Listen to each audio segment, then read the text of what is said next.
வணக்கம். இப்போ பார்த்தீங்கன்னா காலையில் சரியாக 6:15.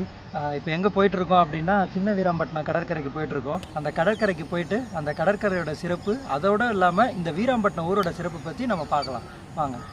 நுழைவு வாயிலோட வரவேற்கும் நம்ம சின்ன வீராம்பட்டினம் கடற்கரை புதுச்சேரிக்கும் கடலூருக்கும் நடுவில் இருக்குங்க. சரியாக சொல்லணும்னா புதுச்சேரியிலேருந்து 9 கிலோமீட்டர். நல்ல அழகான ஒரு இடங்க. இப்போ நான் கடற்கரைக்கு போயிட்டுருக்கேன். போயிட்டு அங்கேருந்து நான் பேசுகிறேன்.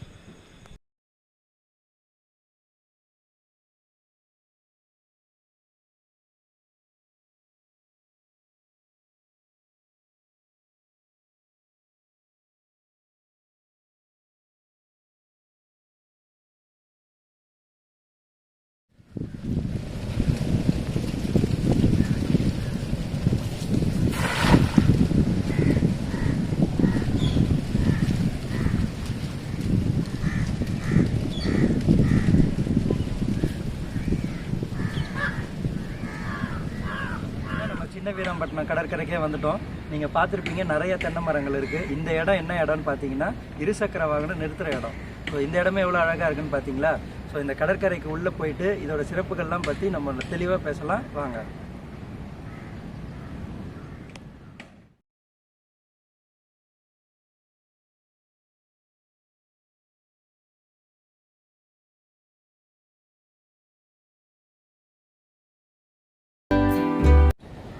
ஸோ இப்போ பார்த்தீங்கன்னா நம்ம சின்ன வீராம்பட்டினம் கடற்கரைக்குள்ளே இருக்கிறோம். இந்த கடற்கரைக்கு வந்தபோது எனக்கு ஞாபகம் வர்றது என்ன அப்படின்னா புதுச்சேரியோட மொத்த வரலாறும் இங்கேருந்து தான் ஆரம்பிக்குது அப்படின்றதுனால இந்த இடத்துல இருந்து புதுச்சேரியோட வரலாறை பேசுகிறதுல கொஞ்சம் பெருமையாக தான் நினைக்கிறேன். ஏன்னா பொதுவாக பார்த்தீங்கன்னா புதுச்சேரியோட வரலாறு பார்த்தீங்கன்னா ஒரு 400 இல்லை 500 ஆண்டுகளுக்கு முன்பு ஃப்ரெஞ்சுக்காரங்க, டச்சுக்காரங்க, போர்ச்சுகீஸ் இவங்களாம் வந்து தான் இருக்குது அப்படின்னு நம்ம நினைக்கிறோம். ஆனால் உண்மையிலே பார்த்தீங்கன்னா புதுச்சேரியோட வரலாறுன்றது 2000 ஆண்டுகால பழமையான வரலாறு. அந்த பழமையை தேடணும் அப்படின்னா நம்ம இந்த வீராம்பட்டினம் மண்ணுக்கு தான் வரணும். உதாரணத்துக்கு இங்கே பக்கத்தில் இருக்கிற அரிக்கைமேடு, அதாவது இந்த அரிக்கைமேடு பார்த்தீங்கன்னா எப்படி காவேரி பூம்பட்டினம், கொர்க்கை, எயில்பட்டினம் இது மாதிரி பண்டைய கால ஒரு வணிக நகரம், இன்னொன்று கப்பல் துறைமுகம் நிற்கிற ஒரு இடமாவும் இருக்கும். இதுக்கு வரலாறு சான்று இருக்குங்க.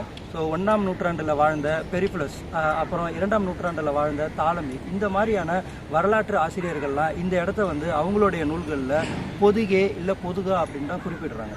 இப்போ பொதுகா அதுதான் பார்த்தீங்கன்னா இன்றைக்கி புதுவையாகி புதுச்சேரி ஆயிருக்கு. ஆனால் இந்த பொதுவா இதெல்லாம் என்ன மொழி பேர் அப்படின்னு இன்னும் பெரிய சான்று ஒன்று கிடையாது. ஆனால் இருந்தாலும் 2000 ஆண்டுகளுக்கு முன்புன்றதுனால கண்டிப்பாக அது தமிழாக தான் இருக்கும் அப்படின்னு நம்ம யோசித்தோம் அப்படின்னா பொதுகேன்னு ஒரு தமிழ் வார்த்தை கிடையாது. ஆனால் பொதுக்கம்னு ஒரு தமிழ் வார்த்தை இருக்குது. ஸோ தமிழ் அறிஞர்கள் இந்த பொதுக்கம்பை எங்கேருந்து எடுக்கிறாங்க அப்படின்னு பார்த்தீங்கன்னா கலித்தொகையில் ஒரு வரிகள் ஒன்று வரும், புள்ளிக்கல்வன் புனல்சேர் புதுக்கம் அப்படின்னு, அதாவது நண்டு போகிற பாதை மாதிரி. அப்போ அது நெய்தல் மண்ணை குறிச்சதுன்றதுனால கண்டிப்பாக இது தமிழ் பேராக தான் இருக்குன்றது தமிழ் அறிஞர்களோட ஒரு கருத்தாக தான் இருக்குது. ஸோ இவ்வளோ வரலாற்று சிறப்பு மிக்க இந்த ஊரை பற்றி சங்க இலக்கியங்கள்லேயும் நமக்கு சான்று இருக்குங்க. ஏன்னா இப்போ நம்ம வீராம்பட்டினம்னு சொல்லிடுறோம் இந்த ஊருக்கு. ஆனால் முதல்ல இந்த ஊரோட பேர் பார்த்தீங்கன்னா வீரர் வெளியாக தான் இருந்தது. வீரர் வெளி தான் வீரை வெளியாகி இப்போ வீராம்பட்டினம் ஆயிருக்கு. இப்போ சங்க இலக்கியத்தில் இதை பற்றி என்ன குறிப்பு இருக்குது அப்படின்னு பார்த்தோம்னா புறநானூறு, அகநானூர்லலாம் ஆசிரியர்களாக 2 பேர் இருந்தாங்க. அதாவது வெளியனார், வெளியந்தித்தனார். இவங்க 2 பேருமே பார்த்தீங்க அப்படின்னா அவங்க பேருக்கு முன்னாடி வீரைன்ற ஒரு பேர் எழுதியிருக்காங்க. அதாவது வீரை வெளியனார், வீரை வெளியந்தித்தனார். இந்த வீரைன்ற பேருன்றது இந்த ஊராக தான் இருக்கும் அப்படின்னு தமிழ் அறிஞர்களோட ஒரு கருத்து இருக்குது. அப்போ கண்டிப்பாக இது ஒரு வரலாற்று சிறப்பு மிக்க ஒரு இடம் தான். இந்த இடத்துல இந்த ஊரோட சிறப்போடு சேர்ந்து இந்த கடற்கரையிலையும் பல சிறப்பு இருக்குங்க. அந்த கடற்கரைக்கு போயிட்டு அதோட சிறப்புகள்லாம் பற்றி பேசுவோம் வாங்க.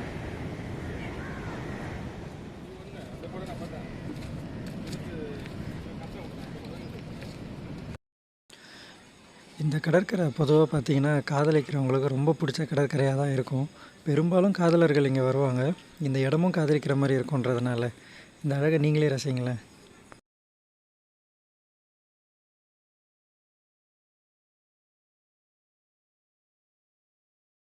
சரியாக காலையில் 7 மணி ஆகுதுங்க. நம்ம கடற்கரைக்கு வந்துட்டோம். இந்த கடற்கரையிலேருந்து இந்த கடற்கரையோட ரொம்ப முக்கியமான சிறப்பை கண்டிப்பாக பேசி ஆகணும். பொதுவாக கடற்கரையிலே சுத்தமாக இருக்கும். ஆனால் இந்த கடற்கரையை இந்தியாவில் இருக்க சிறந்த கடற்கரைகளில் ஒன்றா தான் நான் சொல்லுவேன். அதுக்கு என்ன காரணம் அப்படின்னா நான் சொல்லலைங்க, இந்திய அரசே இந்த கடற்கரையை ப்ளூ ஃப்ளாக்காக பரிந்துரைக்கப்பட்டது. இந்த ப்ளூ ஃப்ளாக் அப்படின்னா என்னன்னு பார்த்தீங்கன்னா டென்மார்க்கில் ஒரு அமைப்பு இருக்குங்க, ஃபவுண்டேஷன் ஆஃப் என்விரான்மெண்டல் எஜுகேஷன் அப்படின்ற ஒரு அமைப்பு. இந்த அமைப்பு என்ன பண்ணுவாங்க அப்படின்னா உலகத்தில் இருக்க சுத்தமான கடற்கரைக்கெல்லாம் ப்ளூ ஃப்ளாக்னு ஒரு தரச்சான்றிதழ் கொடுப்பாங்க.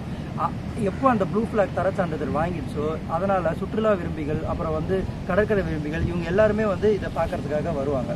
ஆனால் அவங்க எப்படி இந்த தரச்சான்றிதழ் கொடுப்பாங்க அப்படின்னு பார்த்தீங்கன்னா 33 நிபந்தனைகள் சொல்கிறாங்க.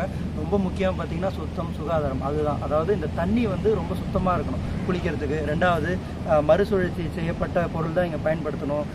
நான் நெகிழித்தாள்கள் பயன்படுத்தவே கூடாது. அப்புறம் மாற்றுத்திறனாளிகள் வந்து போகணும். அப்புறம் வந்து குளிக்க அப்புறம் இங்கே உடை மாற்ற எல்லாத்துக்குமே வந்து ரொம்ப சுத்தமான ஒரு இடம் இருக்கணும் அப்படின்றது தான் அந்த அந்த நிபந்தனைகள். ஸோ அதுக்காக இந்திய அரசால் பரிந்துரைக்கப்பட்ட கடற்கரைகளில் ஒன்று தாங்க நம்ம சின்ன வீராம்பட்டினம் கடற்கரை. நமக்கு அடுத்து பார்த்தீங்கன்னா கிட்டனா வந்து சென்னையில் இருக்கிற கோவளம் கடற்கரை. கண்டிப்பாக இந்த கடற்கரை அந்த தரச்சான்றிதழை கண்டிப்பாக வாங்குன்ற ஒரு நம்பிக்கை இருக்குது. அந்த தரச்சான்றிதழ் வாங்காட்டிலுமே இந்த கடற்கரை கண்டிப்பாக ஒரு சுத்தமான ஒரு கடற்கரை தான். இங்கே வந்தவங்களுக்கு கண்டிப்பாக இந்த இடம் ரொம்ப பிடிக்கும். இந்த சுத்தம் தான் இந்த கடற்கரையோட சிறப்பு. கண்டிப்பாக இது எல்லாருக்கும் பிடிக்குங்க. மேலும் கொஞ்சம் உள்ளே போகலாம் வாங்க.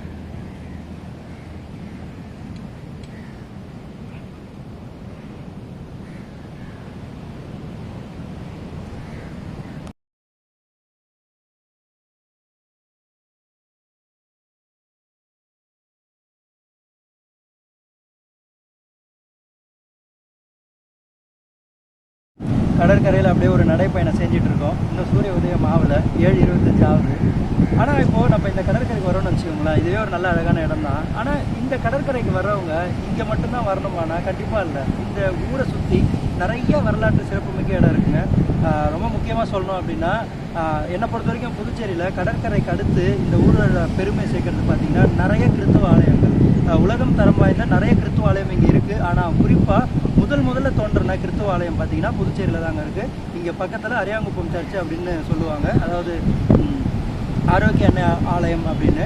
நீங்கள் அங்கே பார்த்தீங்கன்னா முதல் தோன்றின ஆலயம், அதாவது இங்கேன்னு கிடையாது, கடலூரும் சரி புதுச்சேரியும் சரி சுற்றி இருக்க இடத்துல ஃபஸ்ட்டு வந்த ஒரு ஆலயம்னா அதுதாங்க. அதுக்கப்புறம் பார்த்தீங்கன்னா செங்கழி நீரம்மன் அப்படின்னு ஒரு கோயில் இருக்குங்க, அம்மன் கோயில். அது வந்து பார்த்திங்கன்னா இந்த ஊரோட முக்கியமான சிறப்பை தாங்கி நிற்கிறது அதுதான். ஏன்னா 400-500 ஆண்டு கால வரலாறு இருக்குது அந்த கோயிலுக்கு. அந்த கோயில் பொறுத்த வரைக்கும் பார்த்தீங்க அப்படின்னா இப்போ கோயிலில் தேர் இருக்குதுங்களா, அந்த மாதிரி புதுச்சேரியில் முதல் தேர் வந்தது அங்கே தான். இப்போ 500 ஆண்டுகளுக்கு முன்பு பார்த்தீங்கன்னா அப்போ வந்து பிரெஞ்சுக்காரங்க ஆட்சியில் இருக்கும் பொழுது அந்த கோயில் தேர் திருவிழாவை அந்த பிரெஞ்சு ஆளுநர்கள் தான் வந்து அதை துவக்கி வச்சாங்க. அந்த வழக்கம் இன்றைக்கும் இருக்குது. இப்பயும் பார்த்தீங்கன்னா அந்த பண்டிகைக்கு ஆடி மாதம் கடைசி வெள்ளி நடக்கிற அந்த தேர் திருவிழாவை இப்போ இருக்க புதுச்சேரி ஆளுநர் தான் வந்து அதை திறந்து வைப்பாங்க. அதுக்கப்புறம் பார்த்தீங்கன்னா பிரம்ம ரிஷி அப்படின்னு ஒரு கோயில் இருக்குங்க. கிட்டத்தட்ட பார்த்தீங்கன்னா பிரம்மருக்கான கோயில்னு சொல்லுவாங்க. சமண மதம் இங்கே இருந்ததுக்கான சான்றே அந்த கோயில் மட்டும்தான். அந்த கோயில் உள்ளே இருக்க அந்த சமண மதத்தோட சிலைகள் வந்து பார்த்திங்கன்னா 1000 ஆண்டுகளுக்கு முன்பு பழமையானவை அப்படின்னு சொல்கிறாங்க. அதுக்கப்புறம் பார்த்திங்கன்னா சுண்ணாம்பார் படகு குழாம்னு ஒன்று இருக்குது. அந்த படகு குழாமில் வந்து இங்கே வரலாம். அதை பற்றி நம்ம அங்கே போய் பேசலாம் வாங்க.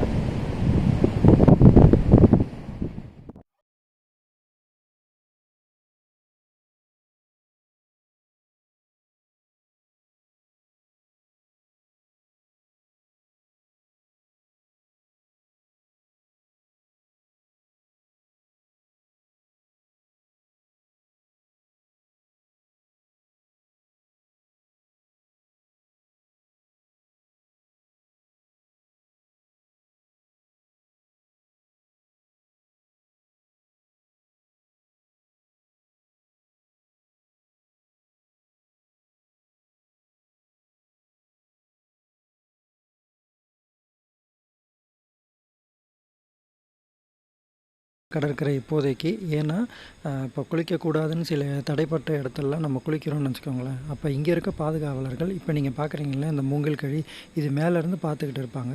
ஸோ நம்ம ஏதாவது ஒரு அசம்பாவிதம் நடக்கும்போது கண்டிப்பாக அவங்க உடனே நமக்கான முதலுதவி செய்கிறதுக்கு தயாராக இருப்பாங்க.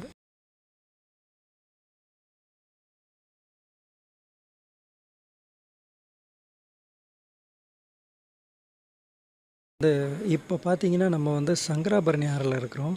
என்ன நம்ம வந்து சின்ன வீராம்பட்டினம் கடற்கரைன்னு சொல்லிட்டு சங்கராபரணி ஆறில் இருக்கோம்னு பார்க்குறீங்களா? புதுச்சேரியோட முக்கியமான நீர் ஆதாரமான சங்கராபரணி ஆறு கரையை கடக்கிற முகத்துவாரம் இங்கே தான் அங்கே இருக்குது. இப்போ நீங்கள் பார்க்குறது தான் முகத்துவாரம். இப்போது நான் நிற்கிற இடத்துக்கு அப்படியே பின்னாடி பார்த்தீங்க அப்படின்னா உங்களுக்கு தெரியறது தான் வந்து சுண்ணாம்பாறு படகு குளம். அங்கே இருந்து இங்கே நடந்து வரலாம், ஒருவேளை இங்கே தண்ணி இல்லாத போது. இப்போ உங்களுக்கு மழை காலன்றதுனால பார்த்தீங்கன்னா இங்கே நல்லா தண்ணி இருக்குது. மழை இல்லாத காலங்களில் அங்கே இருக்கவங்க இங்கே நடந்து வந்தும் இந்த கடற்கரையை ரசிக்க முடியும். இங்கே இருக்கவங்க அங்களால் போக முடியாது. அது பேர் பேரடைஸ் பீச் அப்படின்னு சொல்லுவாங்க. அந்த சுண்ணாம்பாறு படகுக்குழாம் போகிறவங்க அங்கே அதை ரசிப்பாங்க. அந்த கடற்கரையும் ரொம்ப சுத்தபத்தமாக ரொம்ப அருமையாக இருக்குங்க. வாங்க பார்க்கலாம். அவ்வளோதாங்க, இந்த கடற்கரை விட்டு ஒரு பெரிய விடை தான். ரொம்ப அழகான ஒரு காலை நேரம், ரொம்ப நல்லா இருந்தது. பார்ப்போங்க அடுத்து ஒரு நல்ல தொகுப்பில் புதுச்சேரியில் இருக்க இன்னும் மற்ற ஊரில் இருக்க மற்ற சிறப்பான இடங்களோட அடுத்து கண்டிப்பாக உங்களை நல்ல இதோட சந்திக்கிறேன். இன்னொன்று விஷயம் என்ன நான் பதிவு பண்ண நினைக்கிறேன் அப்படின்னா, இந்த கடற்கரையில் இவ்வளோ சுத்தத்துக்கு காரணம் யாருன்னு பார்த்தீங்கன்னா இந்த கடற்கரையில் இதில் வேலை செய்கிற தூய்மை பணியாளர்கள் தான். ஏன்னா அவங்களால மட்டும்தான் இது ரொம்ப சுத்தமாக இருக்குன்னு நினைக்கிறேன். கண்டிப்பாக என்னுடைய நன்றி பாராட்டுகள் அவங்களுக்கு சொல்லிவிட்டு இந்த தொகுப்பை இதோட முடிக்கிறேன். அடுத்து ஒரு நல்ல தொகுப்பில் பார்க்கலாங்க. நன்றி.